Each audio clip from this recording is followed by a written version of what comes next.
তো আমি এখন কড়াই গোস্ত রেস্টুরেন্টের এই যে কড়াই থেকে গোস্ত তুলে নিব এবং দেখব যে আসলে এটার টেস্টটা কেমন। আমরা মূলত হাঁসের মাংস নিয়েছি এখানে, আজকে হাঁসের মাংস খাসির মাংস আছে, তো আমরা হাঁসের মাংস নিছি। এই যে অনেক সফট মাংসটা, এই যে আমি ধরলাম অমনি ছুটে গেল এবং দেখতে চমৎকার লাগছে। এখন আমি একটু খেয়ে দেখবো ভাতের সাথে। ভাত দিয়েন, গরম গরম গরম ভাত দিয়েন তো। বিসমিল্লাহ।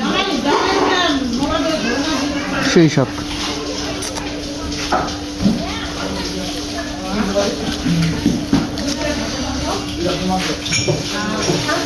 খুব মজা, আসলে অনেক মজা। ঝাল সব কিছু মিলে স্বাদে খুব মজা। তো আপনারা অবশ্যই আসবেন। আজকে আমরা আসছি সবাই মিলে, তো আপনারা আসবেন। আর এইটা হচ্ছে অনেক বড় একটা এরিয়া জুড়ে আর কি, খুব জায়গাটা দেখতে ভীষণ সুন্দর এবং খাবারের টেস্টও অসাধারণ, না খেলে বুঝতে পারবেন না। তো অবশ্যই আসবেন, ঘুরবেন এবং খেয়ে যাবেন। টাটা।